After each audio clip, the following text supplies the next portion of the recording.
უკვე ცნობილია გლდანის თავშესაფარში გარდაცვლილი ბავშვის ვინაობა ის 10 წლის გიორგი წინწალაშვილია. მოზარდის სარეაბილიტაციო ცენტრიდან პირდაპირ პროზექტურაში გადაასვენეს, სადაც მას ექსპერტიზა ჩაუტარდა. პროზექტურაში მიაგნეს საკუთარ შვილს მშობლებაც. მოზარდი თავდაპირველად ობოლი ეგონა, თუმცა დადგინდა, რომ მას მშობლები ჰყავს.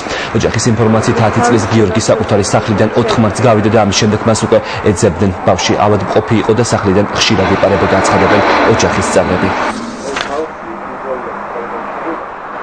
საერთოდ ავადმყოფი ბავშვი იყო, უნარშეზღუდული ბავშვი იყო, ეპილეფსიით დაავადებული, ხშირად იკარგებოდა, ისე გიაღებდა სახლიდან გასახლებს და იპარებოდა. ბავშვი რამდენი წლის იყო ქალბატონო? 10 წლის, იმას აზრი და გონებით კი არ აკეთებდა, სულ ერთი იყო ის, სადაც უნდა იქ მიდიოდა. ბავშვის მამა არ არის იმ დონის, რომ დაილაპარაკოს და ისიც უნარშეზღუდული არის. დედა ქალბატონო. დედაც არ არის